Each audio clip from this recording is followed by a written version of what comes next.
சட்டப்பேரவையில் சுகாதாரத்துறை அமைச்சர் டாக்டர் சி விஜயபாஸ்கர் உறுதிபட தெரிவித்துள்ளார்.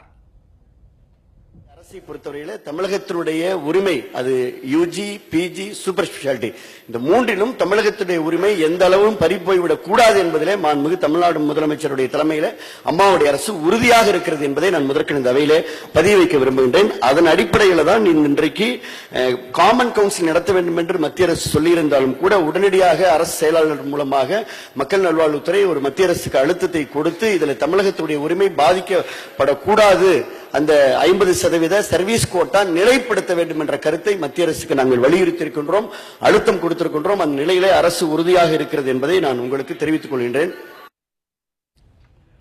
ஆசிய விளையாட்டுப் போட்டியில் இரட்டை தங்கப்பதக்கம் வென்ற தமிழக வீரர் லட்சுமணனுக்கு சட்டப்பேரவையில் பாராட்டு தெரிவிக்கப்பட்டது. புதுக்கோட்டை மாவட்டத்தை சார்ந்த ஒரு சாதாரண சொக்கூர்ணி என்ற கிராமத்தை சார்ந்த ஜி லட்சுமணன் என்ற ராணுவத்தினை பணிபுரியக்கூடிய இந்த வீரர் இன்றைக்கு 5000 தடகள போட்டியிலே தங்கப்பதக்கமும் அதேபோல 10,000 மீட்டர் தடகள போட்டியிலே தங்கப்பதக்கங்கள் 6ஆம் தேதி 9ஆம் தேதி 2 பதக்கங்களை பெற்று நம்முடைய தமிழகத்திற்கு மிகப்பெரிய பெருமையை அவர் சேர்த்திருக்கின்றார். புதுக்கோட்டை மாவட்டத்தை சார்ந்தவர். இந்த மாமன்றத்திலே அந்த வீரருக்கு பாராட்டுகளை தெரிவிப்பதை நான் பெருமையாக கருதுகின்றேன். இதனிடையே திண்டுக்கல் மாவட்டத்தில் அரசு கல்லூரி அமைக்க வேண்டும் என நிலக்கோட்டை சட்டமன்ற உறுப்பினர் திரு தங்கதுரை கேள்வி நேரத்தின் போது வலியுறுத்தினார். என்னுடைய இந்த அளவுக்கு ஆளாகிய என்னுடைய தாயை நான் வழங்குகிறேன்.